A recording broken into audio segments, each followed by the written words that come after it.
হায় রে জ্বালা, হায় রে কালা, এ কি জ্বালা। হ্যাঁ, আমি আজকে যাদেরকে নিয়ে ভিডিওটা করতে এসেছি তোমরা সবাই চেনো তাদেরকে। প্রীতম। প্রীতম নামটা একটা ফেমাস নাম, আমরা সবাই জানি।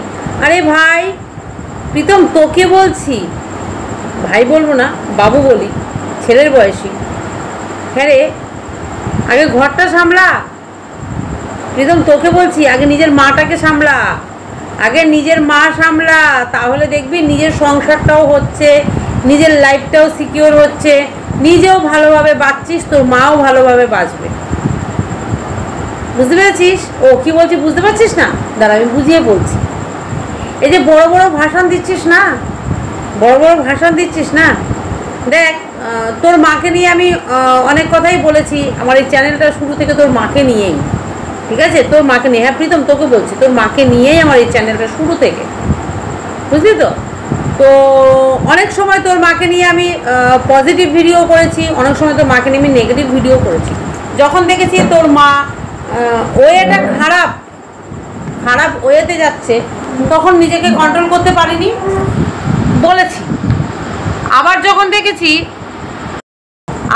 দেখেছি তোর মা সঠিক কিছু মানুষ তোর মাকে ছিঁড়ে খাচ্ছে, তখন সেটারও প্রোটেস্ট করেছি। কারণ আমার চ্যানেলটা হলো প্রতিবাদ মহল, প্রতিবাদ করাটাই আমার কাজ। তো আজকের দিনে দাঁড়িয়ে আমি এক দুটো কথা বলি, প্রীতম তোকে বলছি, মন দিয়ে শুনবি। আজকে সে থ্রেড দিচ্ছিস না, আজকে সে থ্রেড দিচ্ছিস যে যারা আমার মাকে নিয়ে কন্ট্রোভার্সি করবে আমি তাদের চ্যানেলে স্ট্রাইক দেব, আমি তাদের চ্যানেলের বিরুদ্ধে কেস করব, আরও অনেক কিছু। শোন, আগে ওই যে বললাম না, আগে ঘর শোধরা, আগে নিজের দিকে তাকা। উপর দিকে থুতু ছুড়লে সেটা নিজের মুখে পড়ে, বুঝলি প্রীতম? সেটা নিজের মুখে পড়ে এসে, নিজের বুকে পড়ে এসে, কাজেই থুতুটা কীভাবে কোথায় ফেলছিস সেটা আগে দেখ, বুঝতে পারলি? কারণ তোর মা একটা ম্যাচিউরড মানুষ, সে একের পর এক ধোঁকা খেয়েছে। তোর বাবা নেই পাশে, মানে তোর বাবার মৃত্যু হয়েছে, তো তোর মা একের পর এক ধোঁকা খেয়েছে। তারপরে কি করে তোর থেকে একটা ছোট ছেলের সাথে তোর মা বিয়ে করে, সেটা তো তোর আগে প্রোটেস্ট করা দরকার ছিল যে হ্যাঁ মা তুমি বিয়ে করতেই পারে, যার যার ব্যক্তি স্বাধীনতা, যার যার ভালো লাগা, যার যার লাইফস্টাইল, কিংবা যার যার লাইফ সিকিওর, সে করতেই পারে, সেটা কোনো বড় কথা নয় যে এত বড় ছেলেরও ছেলে মা বিয়ে করতে পারবে না। দেখ, এটা সাধারণ দৃষ্টিতে হয়তো মানে না। এখন যেমন তোর মা এসে বলছে সব কিছু বাদ দিয়ে আমার ছেলে আগে, তাহলে এই কথাটা আগেও ভাবতে হতো। যাই হোক, তবু আমি বলবো, কারণ তুই একটা অ্যাডাল্ট ছেলে, সবার শরীরেই কামনা বাসনা, হ্যাঁ, শরীরে উত্তেজনা সবারই আছে। যাই হোক, সেই পরিপ্রেক্ষিতে হয়তো তোর মা সেই কামনার বাসনার শরীরের উত্তেজনার বশীভূততে একটা পুরুষ সঙ্গের তার দরকার ছিল। তো সেই সঙ্গটা কি, একটা মানুষ তো অন্তত একটা বেসিক নলেজ, একটা কী বলবো মানে কী বলবো, একটা সাধারণ সেন্স থেকে, সাধারণ জ্ঞান থেকে, যে এটা আমার একটা বয়সের পার্থক্য, ভালোবাসায় বয়স মানে না, ঠিক আছে, তারপরেও তো একটা লিমিট থাকে। একটা পুরুষ যদি একটা মেয়ের বয়সী মেয়েকে বিয়ে করে, সেটা নিয়েও ধিক্কার জানাতে হয়, ধিক্কার জানানো হয়। আর আজকে তোর মা একটা নারী হয়ে, আমি নারী পুরুষ বলে শুধু এখানে কথাটা বলছি না, অ্যাকচুয়ালি তো উচিত না একটা রিলেশনে যাওয়ার একটা বয়সের। হ্যাঁ, তোর মায়ের থেকে 5 বছরের ছোট হতে পারতো, 10 বছরের ছোট হতে পারতো। হ্যাঁ, একটা মার সন্তান যদি খুব তাড়াতাড়িও সন্তানের মানে মায়ের বিয়ে হয়, খুব কম বয়সেও যদি বিয়ে হয়, অন্তত 16-17 আগে একটা বেবি আসে না, ঠিক আছে? অন্তত 16-17 একটা ম্যাচিউর বয়স তো লাগে। 15-র আগে অন্তত একটা বাচ্চা অ্যাডপ্ট মানে সে ক্যারি করার মতো তার মধ্যে সেই ক্ষমতাটা হয়তো তৈরি হয় না। এবার হেলদি শরীর ওড়ে, সেটা আলাদা কথা, সেটা হলো ব্যতিক্রম। কিন্তু ন্যাচারালি যেটা, সেটা অন্তত তাকে একটা বেবি ক্যারি করার জন্য অন্তত একটা মিনিমাম বয়সের দরকার, তার হাড় গুড়, তার শরীরের গঠন একটা দরকার আছে। সেই ক্ষেত্রে অন্তত আমি যদি মনে করি যে মার ছেলে মার মেয়ে অন্তত 16-17 বছরের একটা ডিফারেন্স থাকে। আর সেই জায়গায় দাঁড়িয়ে তোর যে সাথে যে তোর মায়ের সাথে যে ছেলেটা বিয়ে করেছে তোর থেকেও ছোট, তুই তো তোর মায়ের প্রথম সন্তান, প্রথম বয়সের সন্তান, প্রথম সন্তান। তো তখন তুই বাধা দিলি না তোর মাকে? তখন তুই কী করলি? তোর মায়ের ওই ন্যাকেট ভিডিওগুলো, ন্যাকেট ছবিগুলো তুই তো এডিট করতিস, তুই তো ক্যামেরা ধরতিস। তোর মা যে ছল্লি বললি করতো ওই ছেলেটির সাথে হুম্মা খাওয়া, চুম্পা খাওয়া, একই বেডে শেয়ার করা, একই বেডে শুয়ে পড়া, একই বেডে যা হয়, তুই সমস্ত সব কিছু তোর মায়ের দেখেছিস এবং তুই এডিট করেছিস, সব কিছু করিস নি? একের পর এক ভিডিও এডিট করে করে মায়ের ছাড়নি, টাকা ইনকাম করেছো। আজকে কেন সোশ্যাল প্ল্যাটফর্মে নিয়ে এসেছো কেন এসব কথাগুলো? যখন সইতে পারছো না, যখন সহ্য করতে পারছো না, কতজনের মুখ থ্রেড দিয়ে তোমরা বন্ধ করবে? প্রীতম তোকে বলছি, কতজনের মার মুখ তুই বন্ধ করবি? থ্রেড দিয়ে দিয়ে পারবি না, কারণ তোমরা যেরকম দেখিয়ে যাবে, পথ যেরকম দেখাবে, পথ অনুসরণ করে মানুষ সেভাবেই আসবে। কাজে আগে নিজে ঠিক হও, নিজের মাকে ঠিক করো। হ্যাঁ, আমি বলছি না যে তোমার মা ভুল করেছে, কিন্তু এটা তোমরা সবাই জানতাম, যে একটা হাঁটুর বয়সী ছেলে সে কী করে তোর মায়ের সাথে এই বুড়ো একটা আদ্দামড়ি, এটা তো প্র্যাকটিক্যাল কথা। আচ্ছা, তোর হয়তো খারাপ লাগবে, বুড়ো আদ্দামড়ি কথাটা বললে হয়তো তোর খারাপ লাগবে শুনতে, যে আমার মাকে বুড়ো আদ্দামড়ি বলছে। ঘটনাটা তো ফ্যাক্ট।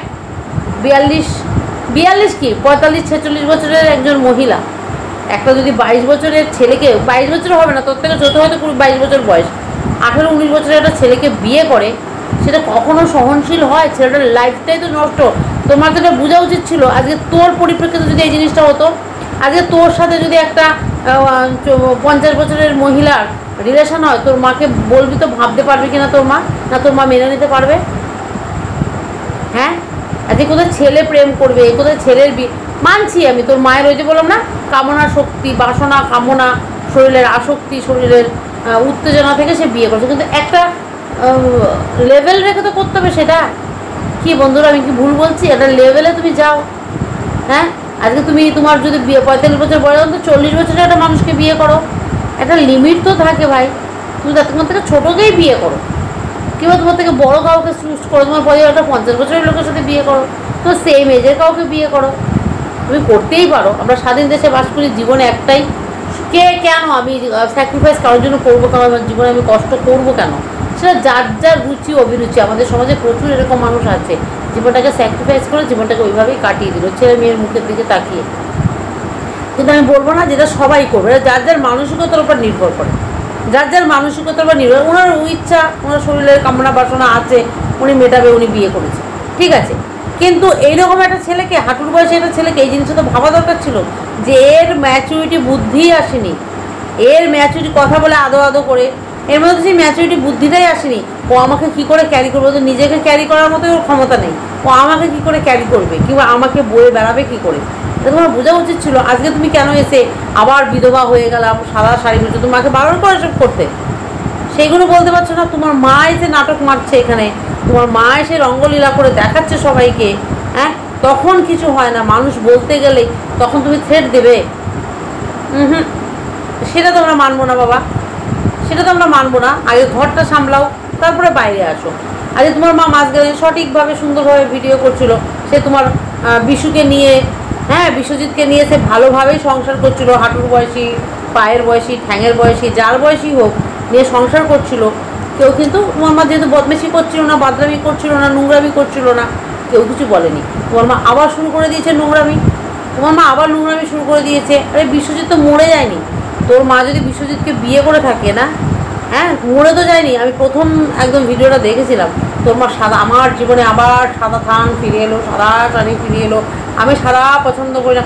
কেন? ও তো মরে যায়নি। তোর মা যদি স্বামী রূপে ভেবে থাকে, হ্যাঁ, এরকম তো আমরা অনেক জানি, আমাদের হিন্দু শাস্ত্রে আছে যে স্বামী যদি লাপাতাও হয়ে যায়, মানে হঠাৎ করে কোথাও চলে গেলো, ভবঘুরে হয়ে যায়, পাগল থাকে, অনেক রকমের সমস্যা থাকে অনেক মানুষ, সে হয়তো চলে গেল, সে ফিরে আর আসতে পারলো না, 12 বছর 1 যুগ তার জন্য ওয়েট করতে হয়, হ্যাঁ, তার কাজ করতে নেই, 1 যুগ পরে তাকে মৃত বলে ধরা যেতে পারে।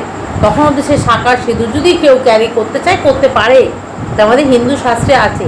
তোর মা তো হিন্দু, নিশ্চয়ই শাস্ত্র মেনে চলে না, শাস্ত্রের ঊর্ধ্বে চলে গেছে। তোর মা খুলতে খুলতে নিজের সমস্ত সব খুলতে খুলতে শাস্ত্রেরও ঊর্ধ্বে যদি চলে যায়, তাহলে আর কিছু বলার নেই।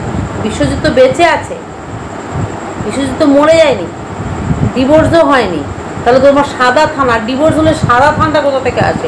একমাত্র আমাদের হিন্দু ধর্মে মৃত স্বামী মরে গেলে তখনই সাদা জিনিসটা অবলম্বন করে, সাদা থানটা পড়ে, তাই তো? তোমার তাহলে কেন পড়ছে?